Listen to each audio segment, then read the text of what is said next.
Welcome to Suman TV. నేను మీ Suman TV Nag.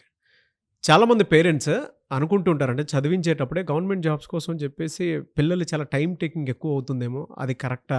Years waste చేయడం అనేది కరెక్టా? అదేదో ప్రైవేట్ జాబ్ చూసుకుంటే మంచిది కదా అనుకునేటువంటి ఆలోచనతో ఉంటారు. ఈవెన్ కొంతమంది స్టూడెంట్స్ కూడా అలానే ఆలోచిస్తారు. చదువుకున్నటువంటి స్టూడెంట్స్ కూడా ఆ విధంగానే ఆలోచిస్తారు. ఇది ఎంతవరకు కరెక్ట్? గవర్నమెంట్ జాబ్స్ కోసం టైం పెట్టడం అనేది అవసరమా కాదా అనేది ఈరోజు మనతో పాటు శ్రీధర్ సిసి నుంచి సుధీర్ సార్ ఉన్నారు. వారి మాటలోనే తెలుసుకుందాం. నమస్తే సార్. నమస్కారం అండి. సరే, అంటే చాలామంది అనుకునేటువంటిది గవర్నమెంట్ జాబ్స్ కోసం ప్రిపేర్ అయితే టైం వేస్ట్ అవుతుంది అనుకునేటువంటి ఆలోచనతో ఉండేటువంటి వాళ్ళు చాలామంది ఉన్నారు.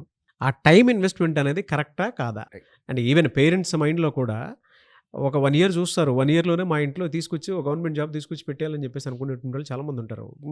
సెకండ్ ఇయర్కి వచ్చేటప్పటికి వాళ్ళ మైండ్లో కొత్త కొత్త ఆలోచనలు వచ్చేస్తాయి. అంటే చుట్టూ జరుగుతున్నటువంటి వాతావరణాన్ని బట్టి అబ్జర్వ్ చేసేసి పిల్లల మీద ప్రెషర్ తీసుకొని వచ్చి గవర్నమెంట్ జాబ్స్ కోసం ప్రిపేర్ అవటం అనేది టైం వేస్ట్ అన్న పాయింట్లోకి వచ్చేసి ఇంకా వీళ్ళని ఇబ్బంది పెట్టడం స్టార్ట్ చేస్తూ ఉంటారు. అక్కడ టైం పెట్టడం అనేది ఎంతవరకు కరెక్ట్? ఏ లెవెల్ వరకు పెట్టాల్సినటువంటి అవసరం ఉంటుంది? మీకు ఫస్ట్ ఒక హాఫ్ మినిట్లో ప్రైవేట్ సెక్టర్ గురించి చెప్పి ఆ తర్వాత పబ్లిక్ వెళ్తానండి. షూర్ అండి. ప్రైవేట్ సెక్టర్లో ఇవాళ ఎగ్జామ్ పెడతారు, మధ్యాహ్నానికి పేపర్ కరెక్షన్ అయిపోయి మీరు క్లియర్ చేశారో లేదో చెప్తారు. ఆఫ్టర్నూన్ నుంచి టెక్నికల్ ఇంటర్వ్యూ ఉంటుంది, లేట్ నైట్ హెచ్ఆర్ ఇంటర్వ్యూ ఉంటుంది, మిడ్ నైట్ మీకు ఆఫర్ లెటర్ ఇస్తారు, నెక్స్ట్ వీకే జాయినింగ్ అంటారు. పరిస్థితులను బట్టి రేపే జాయినింగ్ అనే కేసెస్ కూడా ఉన్నాయి. సో అంటే ఫాస్ట్ ప్రాసెస్. రెండోది, ప్రైవేట్ జాబ్స్లో మీకు సిటీసీ చూపిస్తారు, పెద్ద నెంబర్ చూపిస్తారు ఇయర్లీ శాలరీ, బట్ చేతికి వచ్చేది చాలా తక్కువ ఉంటుంది. 3 lakhs సిటీసీ అంటారు సాఫ్ట్వేర్ జాబ్స్లోనే, బట్ ఇన్ హ్యాండ్ ఎంత వస్తున్నాయి మీరు కనుక్కోండి. 15 నుంచి 16,000 మధ్యలోనే వస్తాయి మంత్లీ, మ్యాక్సిమం 17,000, బట్ సిటీసీ మాత్రం 3 లక్షలు ఉంటుంది. ఇది ప్రైవేట్ సెక్టర్. పబ్లిక్ సెక్టర్ గురించి చెప్తా. పబ్లిక్ సెక్టర్లో గ్రేడ్ పే అంటారు. మీరు నోటిఫికేషన్ చూస్తే 4,500, 5,400, 6,200 ఇలా చిన్న నెంబర్లు ఉంటాయి. అవును. చిన్న నెంబర్ చూపించి దానికి బెనిఫిట్స్ అన్నీ యాడ్ అయ్యి పెద్ద నెంబర్ చేతికి వస్తాయి. ప్రైవేట్ సెక్టర్లో పెద్ద నెంబర్ చూపించి మైనస్ మైనస్ మైనస్ కట్టింగ్లన్నీ పోయి చిన్న నెంబర్ వస్తుంది. పబ్లిక్ సెక్టర్లో చిన్న నెంబర్కి బెనిఫిట్స్ అన్నీ యాడ్ అయ్యి పెద్ద నెంబర్ వస్తుంది. లైఫ్ టైం బెనిఫిట్స్ ఉంటాయి.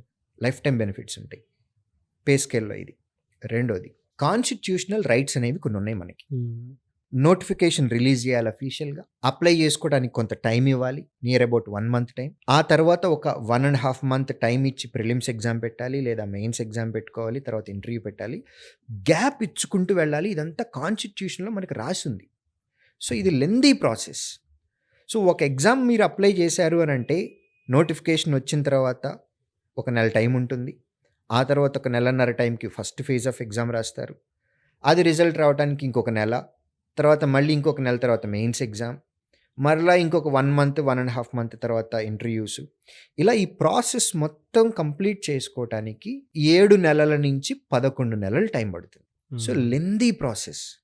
మీరు ప్రతి ఫేజ్ క్లియర్ చేసుకుంటూ వెళ్తే బెస్ట్ కేసులో ఒక 6 నెలల్లో ఉద్యోగం వస్తుంది. Best case. ఈ ఎంటైర్ ప్రాసెస్లో ఎక్కడైనా సరే మీరు ఫెయిల్యూర్ చూశారు అని అంటే మీరు ఇంకొక నోటిఫికేషన్కి అప్లై చేయాలి. సో గవర్నమెంట్ జాబ్ తెచ్చుకోవటానికి ఫస్ట్ కావాల్సింది పేషెన్స్.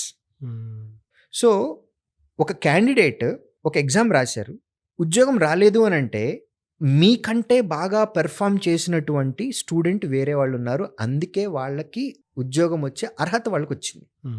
సో దీన్ని బట్టి మీరు అర్థం చేసుకోవాల్సింది ఏంటంటే మీరు బాగా పెర్ఫామ్ చేయలేదని కాదు, మీరు బాగా పెర్ఫామ్ చేశారు, కానీ మీకంటే బాగా పెర్ఫామ్ చేసిన వాళ్ళు వేరే వాళ్ళు ఉండటం వల్ల వాళ్ళకు ఉద్యోగం వచ్చింది. So don't get demotivated. ఇంకొక నోటిఫికేషన్కి అప్లై చేయాలి, కానీ ఈ మధ్యలో ఇంకొక ట్రాన్సిషన్ పీరియడ్ రావాలి. ఇప్పుడు చేసిన మిస్టేక్స్ ఏమన్నా ఉన్నాయా, ఉంటే వాటిని కరెక్ట్ చేసుకోవాలి. పాయింట్ 1. నెంబర్ 2, గత నోటిఫికేషన్లో మీకంటే బాగా పర్ఫామ్ చేసిన వాళ్ళు ఉన్నారు కదా, మీకంటే ఏమి బాగా పర్ఫామ్ చేశారని మీరు అనుకుంటున్నారు, ఒక ఎక్స్పర్ట్ని కలుసు, గైడెన్స్ తీసుకొని, సజెషన్స్ తీసుకొని మిమ్మల్ని ఇంకా ఇంప్రూవ్ చేసుకోవటానికి మీరు ఏం ఎఫర్ట్ పెట్టాలి. ఇలా మిమ్మల్ని మీరు కరెక్ట్ చేసుకుంటూ వెళ్తూ ఉన్నారని అనుకోండి, టైం తీసుకున్నా పర్వాలేదు. 1 year, 2 years, 3 years, 4 years government ఉద్యోగం కోసం ఆ టైం పెట్టుకోవచ్చండి. కానీ exam to exam, notification to notification మిమ్మల్ని మీరు ఇంప్రూవ్ చేసుకోవాలి. ఒకవేళ ఆ ఇంప్రూవ్మెంట్ మీలో లేకుండా జస్ట్ గుడ్డెద్దు చేలో పడ్డట్టుగా మనం అలా ప్రిపేర్ అవుతూ ఉన్నాం, పొద్దున్నే లేస్తున్నాము, తింటున్నాము, ఆఫీస్కి వచ్చాము, ఇన్స్టిట్యూట్కి వచ్చాము, ప్రిపేర్ అయ్యాం, మాక్ చేసాం. So end of the day మనకి ఏ ఇంప్రూవ్మెంట్ లేకుండా అలా అని ప్రిపేర్ అవుతున్నాము అని అంటే remember you are wasting your valuable time and you are wasting your parents money, not your money. Yes. In a way you are harming your entire family by wasting their money. So మిమ్మల్ని మీరు improve చేసుకుంటూ వెళ్తూ ఉన్నారు అని అంటే time తీసుకోవచ్చండి, డెఫినెట్గా problem లేదు. ఎందుకంటే ఆపర్చునిటీస్ బ్రహ్మాండంగా ఉన్నాయి. ఇంప్రూవ్మెంట్ ఉంది అని అనుకుంటే ఇవాళ కాకపోయినా నెక్స్ట్ ఇయర్ అయినా కానీ ఉద్యోగం వచ్చే ఛాన్స్ ఉంది. సో మనలో ఇంప్రూవ్మెంట్ ఉందా లేదా అనేది ఎవరికి తెలుస్తుంది? ఆస్పిరెంట్కి మాత్రమే తెలుస్తుంది. You don't need a second person to judge you. మిమ్మల్ని మీరు అడగండి. You have a sixth sense. మీ సిక్స్త్ సెన్స్ చెప్తుంది.